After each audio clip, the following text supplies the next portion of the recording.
नमस्कार दोस्तों और प्यारे बच्चों, आज हम जिस विषय पर बात करने वाले हैं वो बड़ा ही महत्वपूर्ण विषय है। महत्वपूर्ण इसलिए कि सारे जितने भी विद्यार्थी हैं वो कभी ना कभी अनुभव करते हैं कि हम जो भी कुछ पढ़ते हैं वो कुछ समय के बाद भूल जाते हैं, वो याद नहीं रहता। तो विद्यार्थी जीवन में सफलता पाने के लिए ये बहुत आवश्यक है कि जो भी कुछ हम पढ़ते हैं उसको याद रख सकें। तो आज का विषय यही है कि याद कैसे रखें, कि जो भी कुछ हम पढ़ते हैं अपने जीवन में उसको याद कैसे रखा जाए, वो याद करने की प्रक्रिया क्या होती है, इसको समझना बहुत जरूरी है।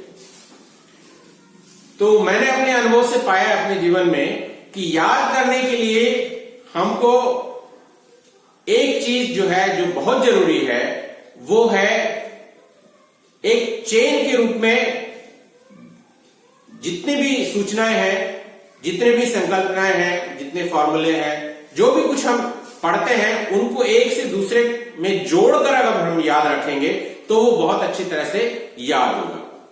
इसके लिए हमको समझना चाहिए कि जैसे रेगिस्तान में काफिले चलते हैं, ऊंटों के काफिले चलते हैं, तो कोई भी ऊंट जो है वो अकेला नहीं चलता, वो सब जो है एक दूसरे से बंधे हुए होते हैं। आगे वाला ऊंट जो है वो आगे आगे चलता है और पीछे वाला ऊंट जो है वो रस्सी से वो आगे वाले ऊंट के साथ बंधा हुआ रहता है, और उससे पीछे वाला उससे पीछे वाले ऊंट के साथ बंधा रहता है। ऐसा इसलिए कि रेगिस्तान में अगर कोई भी ऊंट अकेला चलेगा तो वो जो है रास्ता भटक जाएगा और उसको रास्ता नहीं मिलेगा। तो एक रास्ता सबको एक साथ मिलता रहे और कोई भी भटके नहीं, इसके लिए वो एक दूसरे से जुड़े हुए रहते हैं। और इसी तरह से हम भी जो कुछ भी सीखते हैं नया, उसको जो कुछ भी हमने पहले से पढ़ा हुआ है उसके साथ जोड़ के रखना सीखना पड़ेगा। जैसे उदाहरण के लिए मैं बताता हूं कि हमने जीरो पढ़ा, अब इस जीरो को हमने जोड़ा अपने नंबर सिस्टम के साथ में कि जीरो के बाद में 1 है, 2 है, 3 है, 4 है, और इस तरह से इन्फिनिट तक ये एक नंबर सिस्टम बन जाता है। और इस नंबर सिस्टम को हम कहते हैं नेचुरल नंबर्स। नेचुरल नंबर में हमारे पास आते हैं 1 से लेके और इन्फिनिटी तक के number, 1 2 3 4 and so forth up to infinity तक हम गिनती करते चले जाते हैं, तो ये नेचुरल नंबर बनते हैं। तो नेचुरल नंबर का अर्थ क्या है? नेचुरल नंबर का अर्थ है प्राकृतिक संख्याएं, अर्थात जो प्रकृति में पाई जाती है, जो इस नेचर में पाई जाती है, जिसके द्वारा हम नेचर में उपलब्ध वस्तुओं को गिन सकते हैं, उनको हम नेचुरल ऑब्जेक्ट बोलते हैं। इसके बाद उसमें जब जीरो शामिल हो जाता है तो वो एक होल नंबर बनता है और उसको हम जो है W से डिनोट करते हैं।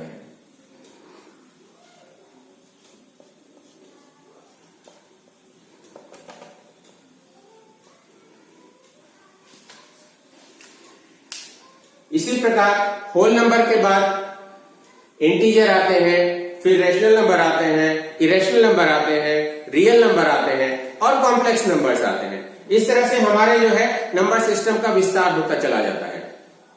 लेकिन एक चीज को दूसरे चीज के साथ में जोड़ने का अर्थ यही है कि हम जो है शुरू जहां से करते हैं, जहां पर हमने खूंटा गाड़ा है वो बहुत ही महत्वपूर्ण है।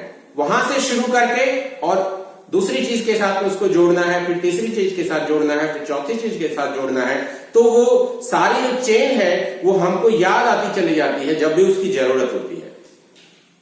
इस प्रकार से हम जो है याद रख सकते हैं। अब ये तो नंबर सिस्टम वाली बात हुई। नंबर सिस्टम के अलावा फिर जो है मैथमेटिक्स की दूसरी जो कॉन्सेप्ट है, जैसे जीरो से हमारा शुरू होता है कोऑर्डिनेट सिस्टम। जब हम कोऑर्डिनेट सिस्टम बनाते हैं तो यहां भी जीरो शुरू होता है, और इधर एक्स एक्सिस, इधर वाई एक्सिस, और 3 डायमेंशनल ज्योमेट्री में जाएंगे तो जेड एक्सिस।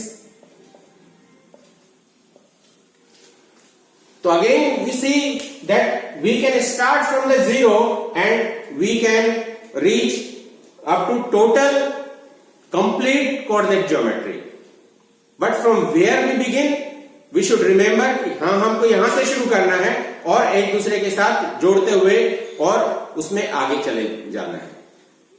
इसी प्रकार से हम जो है ये दोनों अरिथमेटिक, ज्योमेट्री और इसके बाद आते हैं अलजेब्रा के अंदर। तो अलजेब्रा के अंदर भी बहुत सारी कॉन्सेप्ट्स आती हैं, उनको भी हम जो है एक दूसरे से जोड़ करके जब समझते हैं तब जो है वो सारी की सारी आसानी से याद रह जाती हैं। अब जैसे नंबर सिस्टम में हमने देखा कि ये जो सिंबल हमने ब्रैकेट के रूप में प्रयोग किया, ये जो है सेट को डिनोट करता है।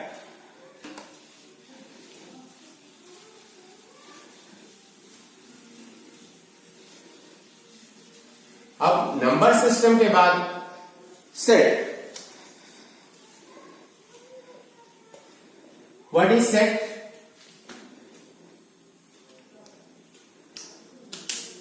सेट को समझना होगा।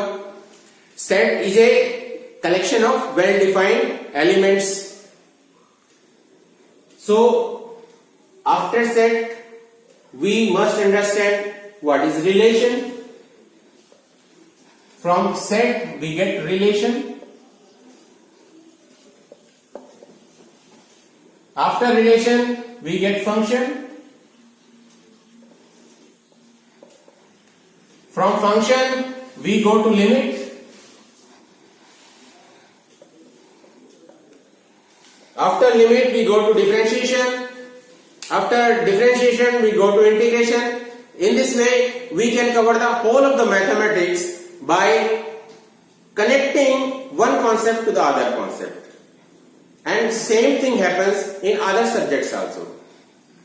So, it is very essential that for putting anything in our long-term memory, it is essential to associate them with each other.